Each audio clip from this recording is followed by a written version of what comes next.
guys, welcome to A Safe Place to Learn the Good and the Bad with Alicia. In today's video, I'll be reviewing Chapter 13 of Governing Texas, Crime, Corrections, and Public Safety.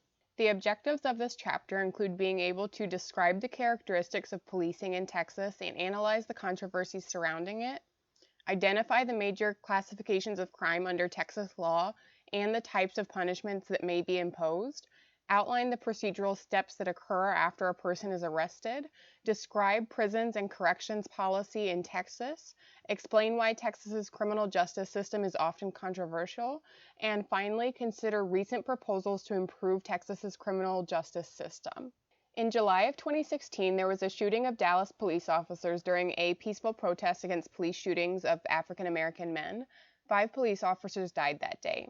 The shooter ended up being a single sniper shooting from the community college nearby. More Texas law enforcement officers have died in the line of duty from the early 1800s to the present than any other state, raising many questions and issues. Without a doubt, police work is dangerous. How can police enforce the law while maintaining their own safety and a positive relationship with the community? Law enforcement is just one piece of the criminal justice system puzzle that can take away an individual's liberty and even their life. Texas is all for harsh criminal punishment. No state executes more prisoners or has a larger inmate population than Texas. For every 100,000 people age 18 and older in Texas, 3,290 are in prison or jail or on probation or parole. Law enforcement officers come in many different flavors, including city police departments, sheriff's departments, and school resource officers, all of which have the power to arrest and use force. Police departments can range in size from 1 officer to over 5,000. There are many other differences in police departments, including pay, specialization, equipment, contact with the community, and response times. The differences in pay make it difficult for large urban departments to retain officers because smaller departments can more efficiently allocate resources and pay more. One of the biggest problems facing police departments is their response time to calls for assistance, especially in departments that have seen a drop in size. Small-town police officers may have an advantage in knowing the communities they serve, while an urban area officer is less likely to have a personal relationship with the community. The Texas Commission on Law Enforcement regulates, develops, and enforces law enforcement standards. This agency is also responsible for the licensing of law enforcement officers. In order to be a Texas peace officer, one must meet the requirements imposed by it. It was initially a small agency with only a director and 3 staff members, but it has grown substantially. It is now governed by 9 commissioners appointed by the governor and confirmed by the Senate. 3 are chief administrators of law enforcement agencies such as sheriffs, constables, or chiefs of police. 3 must be licensed by the commission, and 2 of those must be peace officers in non-supervisory positions, and 3 must be private citizens. There are many controversies surrounding policing in both Texas and the nation. One specific controversy is use of force, as it rarely results in consequences to police. The Texas Tribune reviewed 656 police shootings in the largest cities in Texas between 2010 and 2015. 38% of those shootings were fatal, and 41% of those shot were African American. Of these 656 shootings, 25 officers were subject to disciplinary action, and 10 were terminated as police officers. 7 were indicted for criminal charges, though none of those were charged with murder, and none were convicted. Because police are required to make split-second decisions, grand juries and jurors usually feel conflicted about second-guessing an officer's actions. Until recently, the last officer convicted of murder was in 1973 when a former Dallas police officer supposedly accidentally shot a handcuffed 12-year-old boy who was already in his patrol car. A Farmers Branch officer and a Bulk Springs officer have both been convicted and sentenced to jail time in recent years. I hadn't heard of these crimes before, so I did some digging, and I would definitely recommend you do some too if you like true crime or you just want to have a better understanding of the situations. Unfortunately, police shootings don't usually go to trial. The increased use of body cameras and new legislation requiring the reporting of officer-involved shootings are aimed at addressing concerns over use of force. One concern has been the potential for bias in the investigation of officer-involved shootings.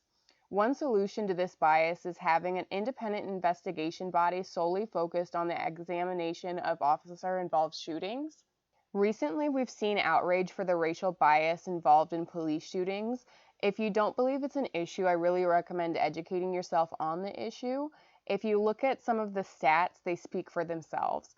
While I don't want to get into it in this video, in the year 2020, we saw a lot more injustice and controversy, and I hope more change is coming. In 2015, a routine traffic stop led to an arrest when Sandra Bland, an African-American woman, refused to put out her cigarette. Bland had simply been pulled over for not using her blinker when switching lanes. Supposedly, after being removed from her car, Bland became combative and struck the officer. After being unable to afford the $500 bail, Bland was left in jail. On the third day, she was found dead in her cell. It was ruled a suicide, but the incident left questions about routine traffic stops escalating and if race played a part in her treatment. How often are these stops occurring? The trooper was eventually indicted for perjury, but the charge was dropped in exchange for the trooper never seeking a law enforcement position again. After Bland's family won a civil suit, the Sandra Bland Act was proposed, which would require independent investigation of jail deaths and alternatives to jailing those with mental or substance abuse problems. It would also require officers to acquire signatures or recorded consent before they conducted a search and would have prevented jailing persons for offenses in which the maximum punishment was a fine. In 2017, the proposed act was drastically changed in the legislature because of opposition by police groups. The law that did pass mandates diversion of persons with mental health or substance abuse problems to treatment and requires an independent agency to investigate jail deaths. Crimes are categorized by legislation into different levels of seriousness with corresponding punishments, including felonies and misdemeanors. The more severe the crime, the more severe the punishment. Felonies are serious criminal offenses punishable by a prison sentence from 6 months to death or a fine up to $10,000. A capital felony such as capital murder is punishable by death or a life sentence. Certain rights can also be taken away, like the right to bear arms or hold an occupational license. Felony crimes include capital murder, first degree, second degree, third degree, and state jail. Misdemeanors are minor criminal offenses, usually punishable by a small fine up to $4,000 and or a short county jail sentence of up to a year. There are 3 classes of misdemeanors, again with more severe sentences for more severe crimes. Misdemeanor crimes include Class A, B, and C. The book has a little table that describes the classification of crimes. I'm just going to read a few of the examples from the table. Capital murder would be like killing a peace officer or firefighter in the line of duty, or killing a small child, and the penalty would be death or life without parole. First degree would be aggravated assault using a weapon on a public servant or aggravated sexual assault and result in 5 to 99 years in state prison and or a fine up to $10,000.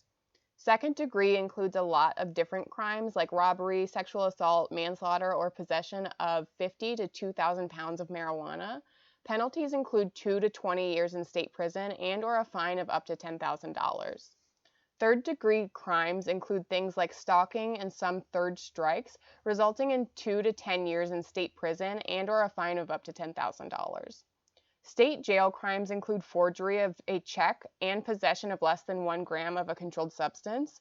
Punishment can range from 180 days to 2 years in state jail and or a fine of up to $10,000. Class A crimes include burglary of a vehicle and possession of 2 to 4 ounces of marijuana, resulting in no more than a year in county jail and or a fine of up to $4,000. Class B misdemeanors include prostitution and terrorist threats and are punishable with no more than 180 days in county jail and or a fine of up to $2,000. Class C crimes are small things like public intoxication, disorderly conduct, and a minor's possession of alcohol, and results in no jail time but a fine of up to $500. There are many different ways to punish someone for a crime. Probation is punishment where an offender is not imprisoned but remains in the community under specified rules and under supervision of a probation officer. Judges are more likely to allow probation when it's the defendant's first offense. Usually, someone on probation will be required to meet with a probation officer on a regular basis, hold a steady job, pay fines, and refrain from alcohol and drugs. Community supervision can run up to 2 years for misdemeanors and up to 10 years for felonies. Although if they comply with the rules, it is possible to get an early release after serving 1/3 of the term. If you violate probation, you could be sent to jail or prison to serve out the remainder of the sentence. In cases where the DA thinks it may be difficult to convict, they might agree to a plea bargain allowing community supervision for a long period, sometimes expecting the defendant to violate probation and end up spending time behind bars anyways. Parole is the conditional release of an offender who has served some prison time under specified rules and under the supervision of a parole officer.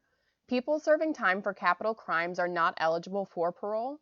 People serving for violent crimes usually have to serve at least half of their sentence, and nonviolent offenders must serve 1/4.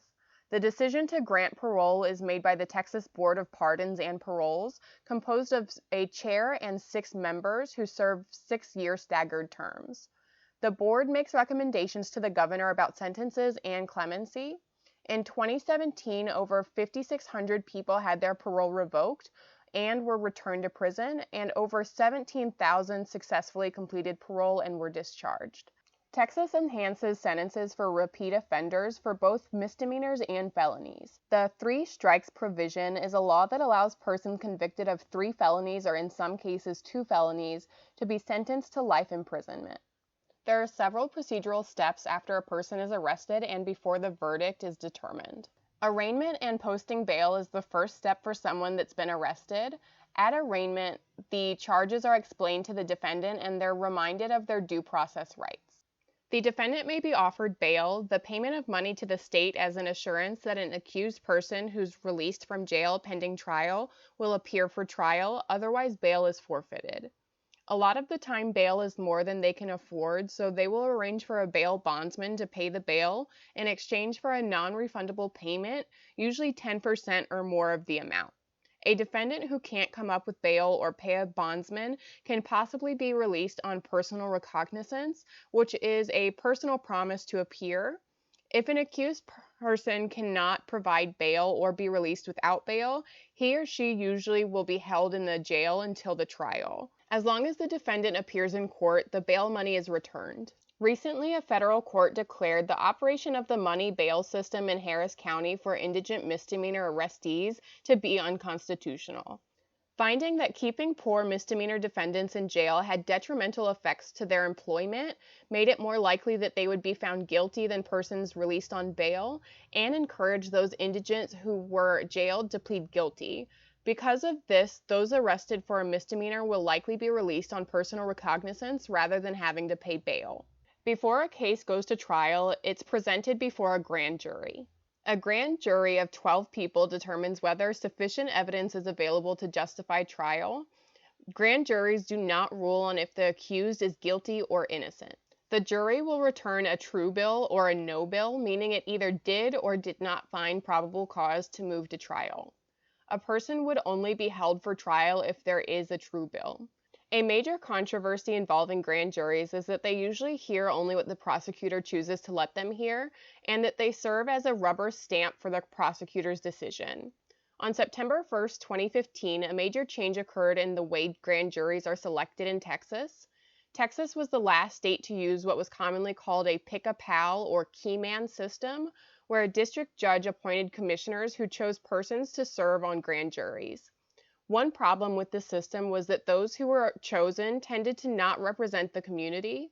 The new system selects 12 grand jurors and 4 alternates in a random selection process like the one for trial juries. After felony indictments, there's a pretrial hearing where the defendant enters a formal plea. The trial is scheduled and various motions are presented. These are usually very brief. In criminal trials, a common motion would be to try to exclude evidence during the pretrial hearing. A judge then decides if the evidence may be used. A plea bargain is a negotiated agreement in a criminal case in which a defendant agrees to plead guilty in return for the state's agreement to reduce the severity of the charge or prison sentence the defendant is facing. Plea bargains can happen at any point in the process. Plea bargains help prosecutors maintain high conviction rates and help keep trial costs down. Defense lawyers can generate more income by representing multiple clients in plea negotiations and rarely going to trial. Plea bargains can benefit defendants, even innocent ones. They get an assured sentence that may be less than if they went to trial and were found guilty, then sentenced by either a judge or jury. Judges have the final say, but most of the time they agree with the plea bargain made by the district attorney. The defendant can choose a jury trial or a bench trial where the right to a jury is waived and the judge determines guilt or innocence. In Texas, felony juries are composed of 12 people and misdemeanor juries are composed of 6. A jury trial must have a unanimous decision of guilty beyond a reasonable doubt or not guilty. If the decision is not unanimous, it results in a mistrial and the prosecutor must decide to retry or not. If the defendant is acquitted, meaning that they were found not guilty, they are set free. If the defendant is found guilty, there will be a punishment like a jail or prison sentence, probation, and/or a fine. A defendant can appeal a guilty verdict. Very minor criminal cases that are heard by municipal courts or by justice of the peace courts can be appealed to the county courts. More serious misdemeanors and felonies, however, are heard by county or district courts, and appeals from those courts go to one of the 14 courts of appeal in Texas. Any further appeals will be to the Texas Court of Criminal Appeals. Rarely, cases may also be appealed in federal court. Death penalty cases are appealed directly from trial courts to the Texas Court of Criminal Appeals. The structure of the criminal justice process for minor crimes may deter future crimes because of the severity of the punishment. However, the cost and penalty structure, plus the difficulty of compliance with many provisions, can encourage failure and future criminal behavior. One of the most common crimes in Texas is the possession of less than 2 ounces of marijuana, usually by a younger person. While some counties just ticket the offender, most will take them to jail where they're then required to pay $500 for bail or pay a bondsman. If the case goes to trial, the defendant may need to hire a lawyer, which is expensive, and then also have to pay fines, court fees, and probation costs. Because this is a drug case, the offender's driver's license will be suspended for 6 months. If driving is necessary to get to and from work or to care for family matters, they must go to court and get an occupational driver's license. Filing this paperwork can cost nearly $300, not counting possible attorney's fees. On top of that, the offender will also have to purchase an SR22 automobile insurance policy for 2 years. This is a high-risk policy in which the insurance company reports directly to the state that the offender has automobile insurance coverage, and it can cost up to twice as much as a regular policy.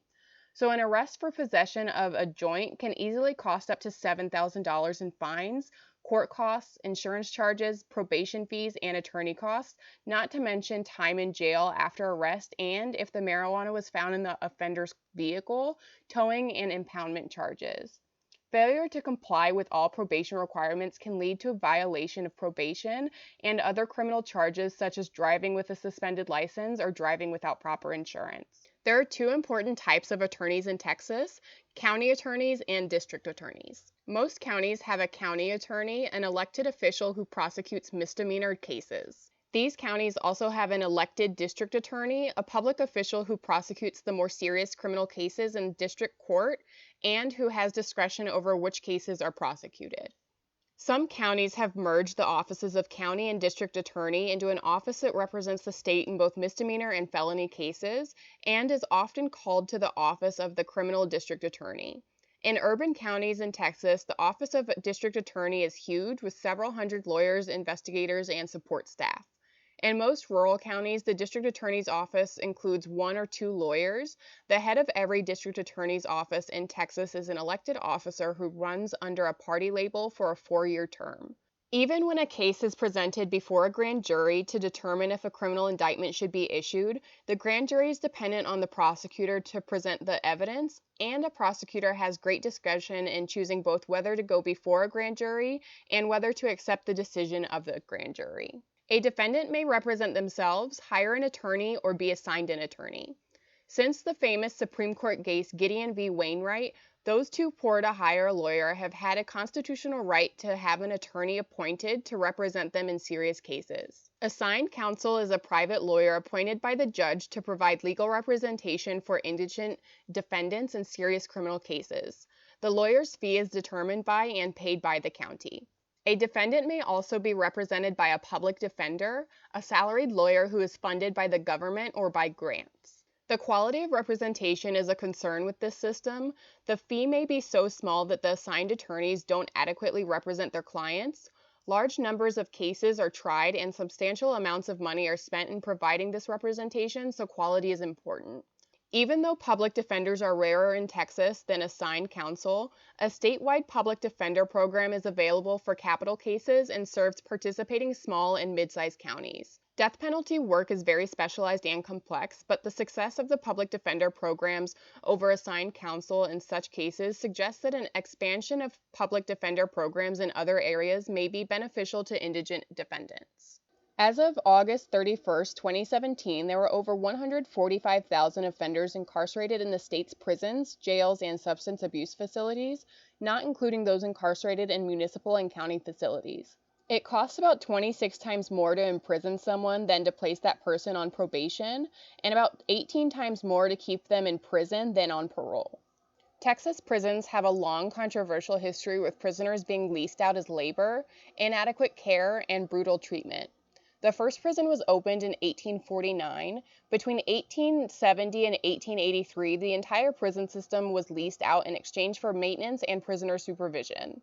After 1883, they were leased out in exchange for food, clothing, and a stipend to the state. In 1924, an investigation found the prisons guilty of poor treatment and created the State Prison Board to supervise the prison manager. However, abuses continued, and by the 1940s, the Texas prison system was considered one of the worst in the nation. Ruiz v. Estelle in 1972, a class action lawsuit, challenged overcrowding, security, healthcare, discipline, and access to the courts, resulting in a demand for reform and federal oversight of the Texas prison system, which ended in 2002. The Texas Department of Criminal Justice is a 9-member board appointed by the governor, which operates the Texas prison and state jail systems and the substance abuse felony punishment facilities. As a result of a growing prison population in Texas, the state legislature has increased capacity at prison alternatives, which are usually cheaper. Substance abuse felony punishment facilities provide assistance to offenders who need treatment for substance abuse problems. Offenders may be sentenced to this program by a judge or the Board of Pardons and Parole, who may require substance abuse services as a condition of parole. Offenders usually receive a 6-month in prison treatment program, as much as 3 months additional treatment as a residential treatment facility, 6 to 9 months of outpatient treatment, and up to 12 months of support groups and supervision. For most of the 1980s, the rates of violent and property crimes in Texas were especially high, but by the mid-1990s, those rates dropped. In the early 1990s, Texas was building prisons left and right, but by 2011, Texas actually started closing prisons for the first time. The most prison-prone group is males between age 20 and 29. 93% of Texas prisoners are male, and the average age is 39.4 years old. Texas had 12.4% of the nation's total state prison population in 2016, and no other state had more inmates in its prison system than Texas. Texas ranks 15th among the states in violent crimes per 100,000 persons. The number of prison inmates per 100,000 total population in Texas in 2017 was 568. Only 6 states beat the Texas's per capita rate. It is especially difficult for felons to obtain legitimate employment after their release, making it more likely that former prisoners will commit further crimes. It's such a big issue that the federal government offers a large tax credit to employers who give jobs to felons. Another problem is that the average sentence in a Texas prison is 19.4 years. After so much time in prison, it's hard to adjust to life on the outside. Another issue with spending so much time away is that the support structures like family members have died or don't want them back. Yet another problem is the average educational achievement of an inmate, which in Texas prisons is only 8.4 years. Finally, drug and alcohol addiction is common among felons and makes employment difficult and can encourage criminal behavior. Texas is one of 31 states that allow the death penalty. As of April 1, 2018, there were 2,743 people on death row, 235 of which were in Texas. In Texas, the death penalty is for capital crimes such as the murder of a public safety officer, fireman, or correctional employee, murder during the commission of a kidnapping, burglary, robbery, aggravated rape, or arson, murder for hire, multiple murders, murder during a prison escape, murder by a prison inmate serving a life sentence, or murder of a child under the age of 6. Texas executed 555 people from 1976 through October 2018, leading the nation. A 2018 poll showed that 65% of Texas voters either somewhat or strongly supported the death penalty, and that only 25% were opposed. However, the use of the death penalty has decreased due to growing opposition, costly trials, and a number of exonerations. A life without parole sentence is cheaper while ensuring that the defendant will not be a danger to the public. But are all offenders treated fairly and equally? Racial and ethnic minorities, especially African Americans, are disproportionately represented on death row. As of September 27, 2017, 102 death row inmates were African American, 63 were Latino, 64 were white, and 5 were classified as other. The Texas Board of Pardons and Paroles, which I mentioned earlier, was created in 1936 to limit the clemency power of the governor and is now responsible for voting on clemency for death row inmates. Without the board's recommendation, a governor may only grant one 30-day reprieve. There was a highly publicized case in 2007 where a death row inmate's death sentence was commuted to life in prison. The inmate had been convicted of a murder for driving the getaway car in a crime where a murder occurred. Again, I did some digging into this and recommend that you do too. Texas has the law of parties where a person involved in a crime that leads to a murder is guilty of murder even if that person is not actually the person that committed the murder. Some people think this law is a little extreme, arguing that yes, doing crime is bad, but someone shouldn't be held accountable for someone else's actions. Maybe they discussed killing people and maybe they didn't. Is it fair to charge the person that didn't actually commit the murder the same as the person that did, especially if they didn't even know a murder occurred?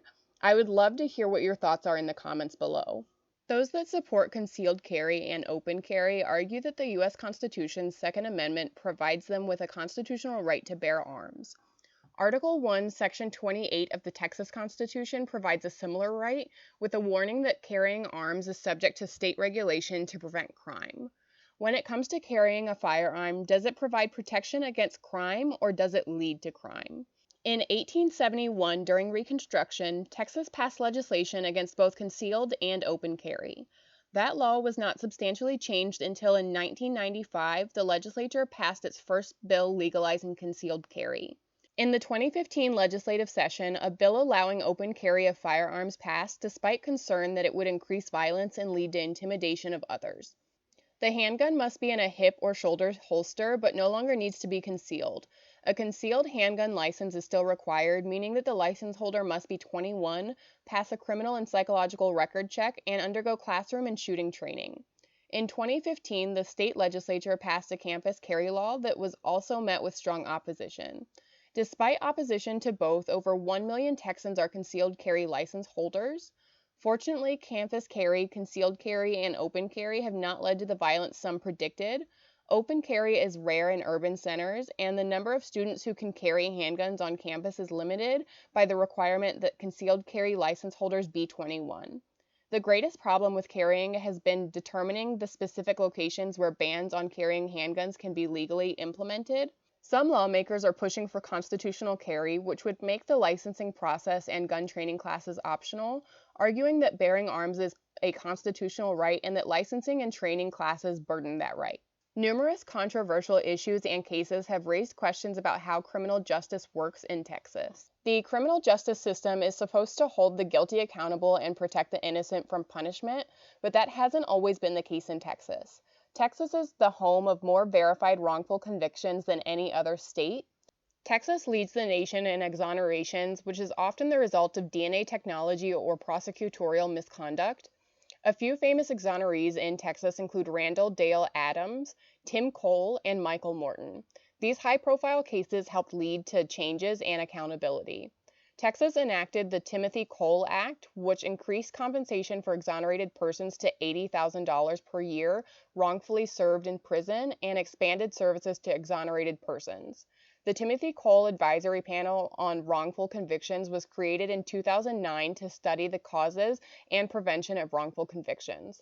In December 2016, the panel issued an extensive final report detailing numerous recommendations on how wrongful convictions could be prevented. The Norton Act established a uniform policy for district attorneys to make materials that can help defendants' cases available to defense attorneys. High-profile exonerations can have political consequences like losing re-election, losing judgeship, or even losing one's law license. Improvements to the criminal justice system include an emphasis on treatment instead of incarceration, changes to policing techniques, uniform policies for prosecutors regarding material evidence, and harsher penalties for prosecutorial misconduct. There has been a decline in prison construction and prisons are closing. Texas has the most generous compensation system in the nation for exonerated persons. Forensic science is always learning and changing, so the Texas Forensic Science Commission has changed their stance on arson and bite mark evidence. Some Texas district attorneys recognized the problem of wrongful convictions and appointed prosecutors to review wrongful conviction claims and take a cooperative approach with lawyers. Prosecutors are finally suffering consequences for actions that deny rights to defendants. During the 2017 legislative session, one of the recommendations of the Timothy Cole Advisory Panel on Wrongful Convictions was made law. The law became the strictest in the nation regarding jailhouse informants in response to the recognition that one of the biggest causes of wrongful convictions was an inmate falsely testifying against another inmate in exchange for a leniency regarding their own crime. False testimony by inmates will become much more difficult because prosecutors will now be required to document their use of jailhouse informants, and they will have to share any information about the jailhouse informant's criminal histories with defense lawyers. Prosecutors will also have to notify defense lawyers of anything offered to the jailhouse informant in exchange for their testimony. In this chapter, we reviewed the very expensive criminal justice system and were forced to ask ourselves a lot of questions. While Texas still leads the nation in death penalty cases and the number of offenders within the system, Texas is making changes. The death penalty is far less popular than it used to be because of a new alternative punishment, life without parole. Texas is also sending less people to prison because nonviolent offenders especially are often given alternatives to prison such as community supervision. Because the state understands the connection between addiction and crime, more resources are being expended in addiction treatment programs. So much remains to be seen with the Texas criminal justice system, like will the state continue to be progressive? Will it decriminalize THC? End the death penalty? There's so many questions yet to be answered. Now that I'm done going over the chapter, let's review the chapter objectives. Describe the characteristics of policing in Texas and analyze the controversies surrounding it. Law enforcement in Texas is a dangerous occupation with a large number of peace officers spread throughout a large number of local, county, and state agencies. The size and resources of these police agencies vary widely. Additionally, there are problems with public impressions of the fairness of police behavior and the use of violence by the police. Identify the major classifications of crime under Texas law and types of punishments that may be imposed. Crimes are categorized along a number of dimensions. The more serious crimes are felonies, the less serious crimes are misdemeanors. Within each classification are various degrees of crime based upon the severity of the offenses. The more serious the crimes, the greater the penalties. Outline the procedural steps that occur after a person is arrested. There are a number of stages in the criminal justice process, including arrest, arraignment, possible posting of bail, possible grand jury indictment, pretrial hearings, and either plea bargaining or trial. If a person is found guilty, he or she will be sentenced, after which there may be appeals. Within this process, the most important factor is probably the district attorney, who is the key decision maker with regard to charging a suspect, presenting evidence to the grand jury, plea bargaining, or recommending a sentence to a jury or judge. Describe prisons and corrections policy in Texas. The Texas prison system is one of the largest in the nation. A major federal court decision, Ruiz v. Estelle, found serious overcrowding in the prison system. A series of reforms have been implemented to address the concerns raised by the decision. There has been an effort to lessen the number of people in prison through community supervision. While Texas remains the death penalty capital of the United States, fewer death penalties have been imposed recently than in earlier years. Explain why Texas's criminal justice system is often controversial. Texas has had a significant number of people who have been wrongfully convicted. Numerous recent cases in which convictions were overturned have raised questions about the criminal justice system in Texas. And finally, consider recent proposals to improve Texas's criminal justice system. Recent reforms that have been enacted may help reduce the number of wrongful convictions in Texas and improve the fairness of the criminal justice system. Reforms also may rely more on rehabilitation programs and less on incarceration as a solution to crime. All right, that's all for today. Thank you so much for joining me. I hope you learned something new today. Please remember to like and subscribe down below. Thanks. Have a great day. Bye.